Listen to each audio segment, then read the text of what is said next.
Shocking Islamist marches have Germany on edge. The Islamist group Muslim Interaktiv has sparked outrage and fears in Germany after organizing large rallies calling for the establishment of an Islamic caliphate under Sharia law in the country. Their first protest on August 27th in Hamburg saw demonstrators waving Palestinian flags while demanding a righteous caliphate.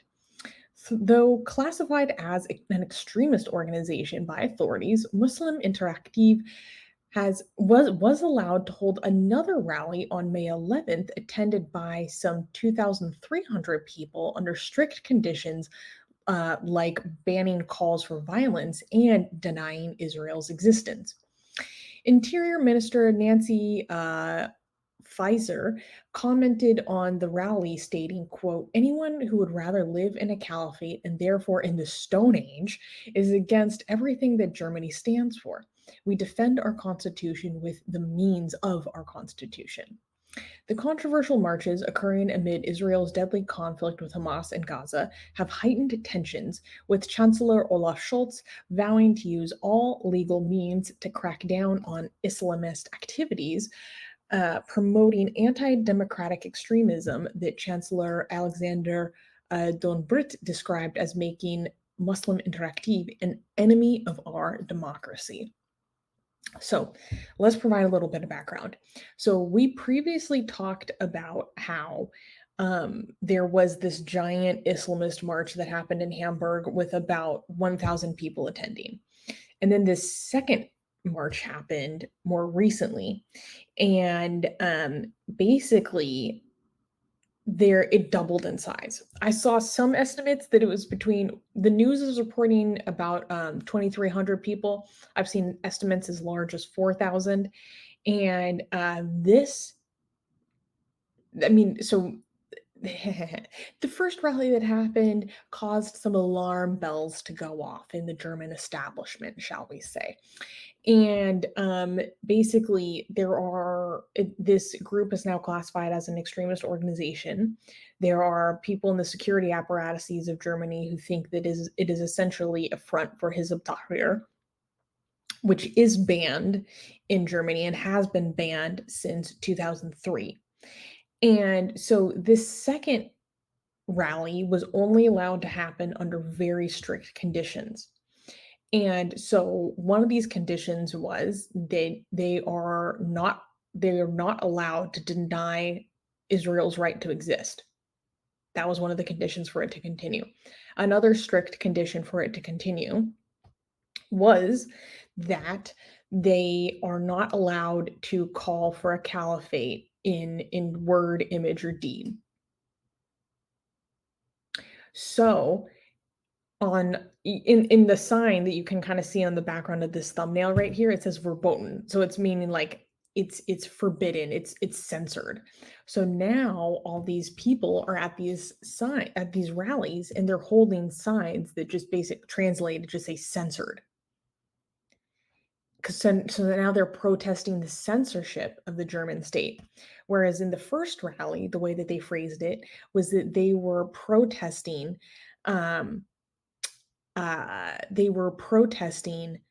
the dictatorship of values, as they call it. That was it.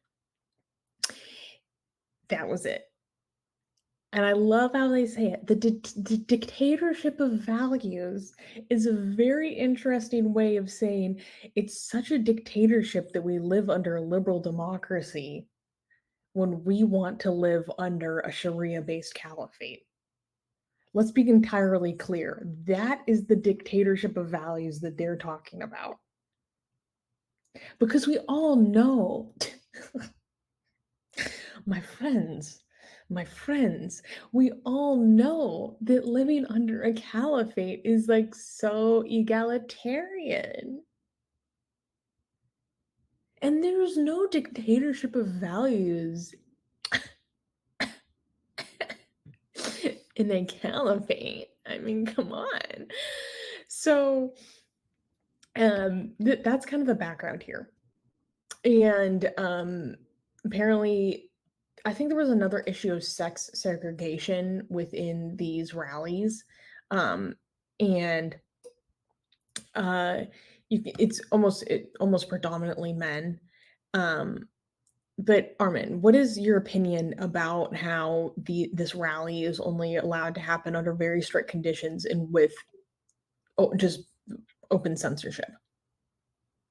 I mean, the things that they're trying to stop by censoring are the things that must be so widespread that they would even need to ban it. And banning and censoring it is not going to stop the spread of these ideas. I mean, Germany is using the wrong tools. I mean, you allowed this in, and now you think that you could stop it by just making them, well, maybe don't say this during the protest, like as if these ideas or these values are going to disappear by making them not say that. You made this happen, and it's only going to grow. And I don't know how your democracy is going to survive this. I mean, at what point are you going to have so many people, both the Islamist growing and the reaction to the Islamist growing, on both sides being people who don't believe in democracy, who don't believe in secularism, who don't believe in freedoms, who don't believe in liberal values? I mean, at what point is Germany going to be not be break under, like, you're not going to be able to just regulate your way out of this? So like, oh, the far right cannot say this, or Islamists cannot say that. Okay, look, they're going to keep growing and growing and growing. Like, do you have the barriers that you have in your politics, are they strong enough for them to be able to withhold a much more increase in the demographics of people that have these anti-democratic views? Like, at some point, at what point are you going to realize that you're not going to be able to regulate your way out of this? I mean, it might be already too late. You already let the Trojan horse in, so I don't even know what to do anymore. These people are obviously just the tip of the iceberg of what lies underneath. These are only the people who are willing to come out and protest. They represent a much, much larger problem of people that have anti-democratic, anti-liberal, anti-secular, anti-freedom views that are just, not even bothering to show up in protests like this. And that's going to affect the politics of your country. A country that is so determined to support Israel is now becoming, the one of the main hubs for people that are, in favor of just wiping out Jews entirely. And a country that is such a main center in Europe for, supporting democracy and liberal values is now becoming a hub for growing anti-illiberal values. So, and this is what we told when we said wokeism just corrupts from within, was about this, because liberalism has many enemies, but it's only wokeism that allows the enemies of liberalism to come to grow from within. Because liberalism managed to create really good barriers towards really horrible ideas that threaten society. But wokeism has managed to be the virus that comes from within and just basically opens the gates to the barbarians. And this is the result. This is what people have been warning about for years, and now you see that their warnings were correct. Yep. I mean, I can't really argue with you there. What do you think is a solution to this? Because my I just think that there just needs to be a reckoning within, and I'm so freaking tired of kind of this like east versus west framing, because everything is just about the Western world, blah blah blah. But okay, for lack of a better saying, I'm just gonna say it. The West needs to have a reckoning where we just stop self-flagellating and stop being so fucking guilty and just stand up, and yes, the values that we hold do lead to more prosperous societies. Yes, our culture does promote innovation more than others. Like, yes, like we do have processes and institutions that are superior that lead to better results, and like not apologize for it.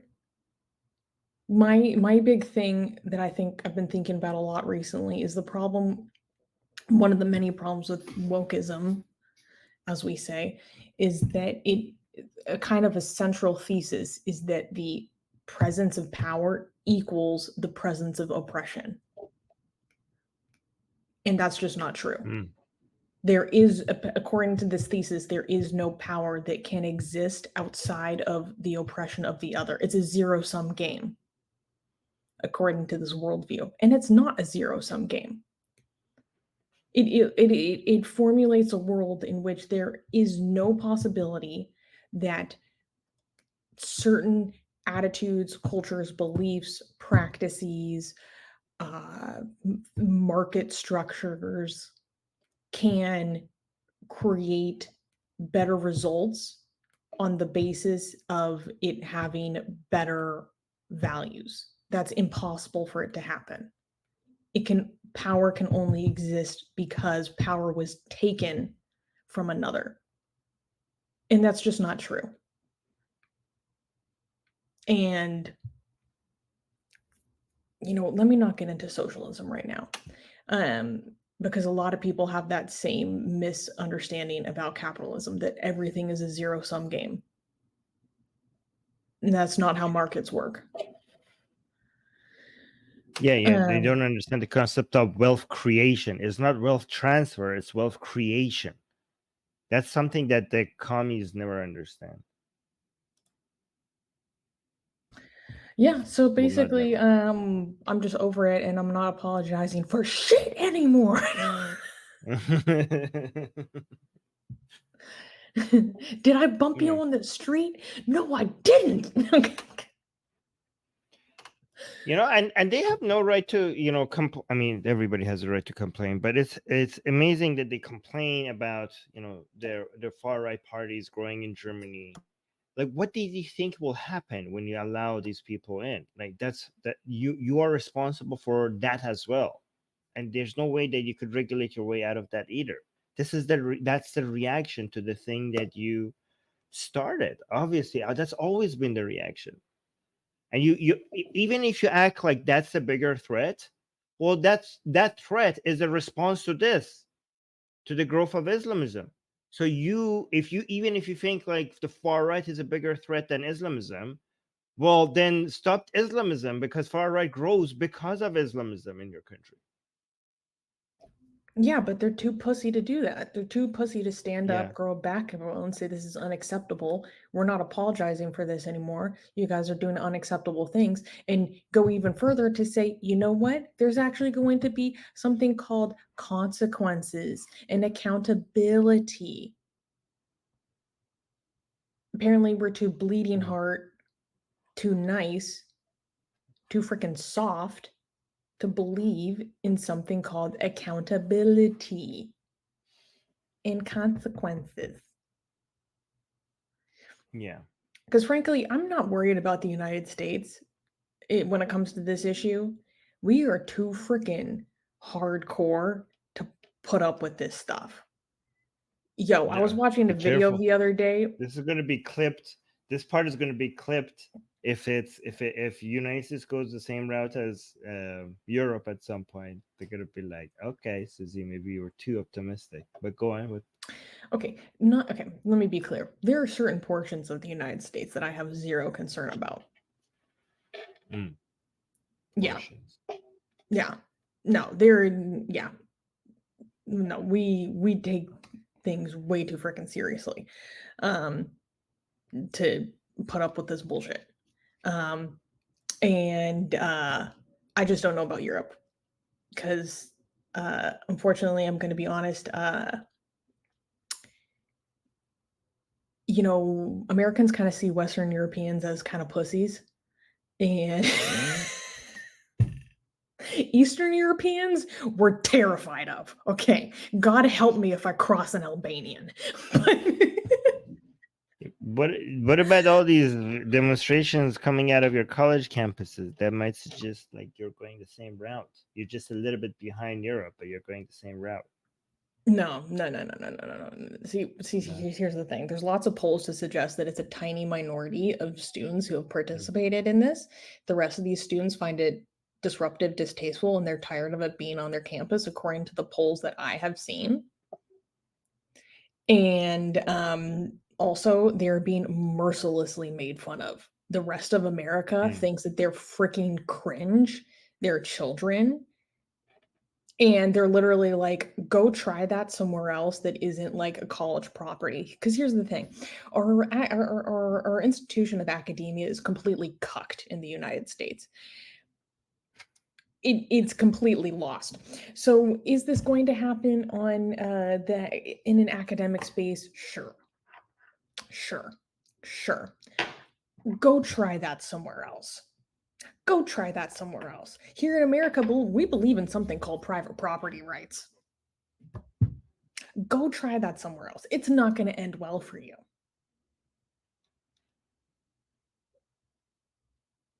We live in a FAFO country, my friends.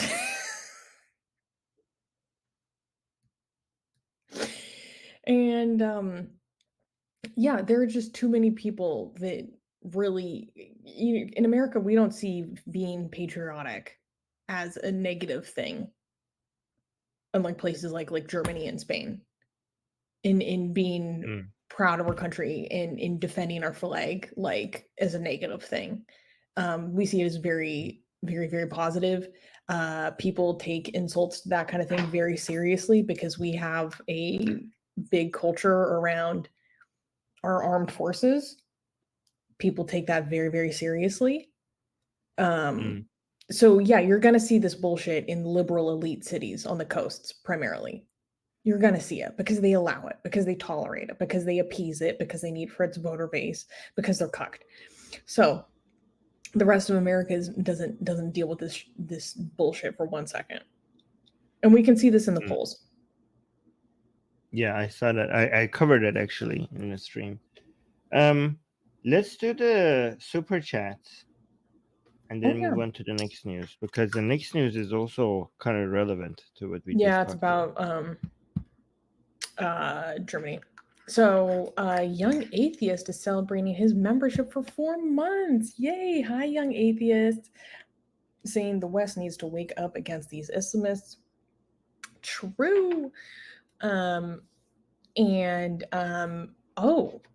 wait, we got a super chat that I cannot read. Can you read this, Armin?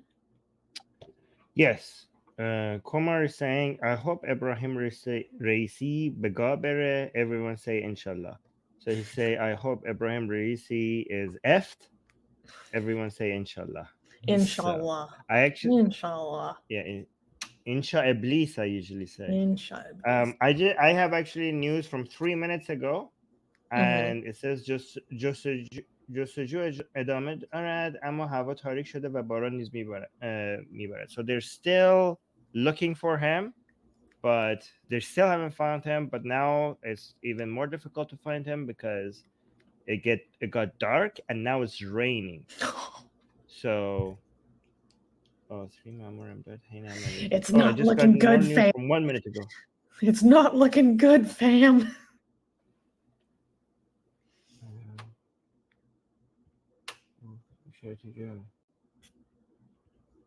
Okay, apparently 3 of the people who are looking are also now lost. Wait, hold on. What just happened? So yeah, apparently the situation in finding so the situation, it's very difficult going to find the helicopter, and apparently 3 of the people who have been going to find the helicopter, they've been lost. Something might have happened to people who are even looking for the helicopter. When the rescue mission turns into a rescue mission, you know you're effed. Yes. Yeah, now they're sending in rescues to find the rescuers, apparently. Yikes. Sandra is saying Susanna's having a lot of fun today, and I have no idea why. I don't know why either. I think it's because I was so sick this past week. I spent most of my last week in bed, and now I have all this energy. Yeah. You also highlighted this comment, Armin. Do you want to address this? This person's just trolling. No, I just wanted you to highlight it in case you wanted to. So every time we talk about woke or Islamist, this person is in the live chat calling us fascists, which is funny. Yo, this person makes me want to go buy full-blown red, white, and blue overalls. Yeah. just to piss him off. It's good. It's good to have him in the chat. Yeah, it's a good source of For me, comedy. I mean, like, I actually find it to be really fun and hilarious to be like aggressively American as a meme. It's a lot of fun. It's a lot of fun to be like a stereotype of an American. Like, be the American the Europeans think you are. That's my goal in life. That's good. It's literally so much Well, fun. I literally just go watch demolition derbies and go to the rodeo, like, for the meme of it. Right. And it's awesome.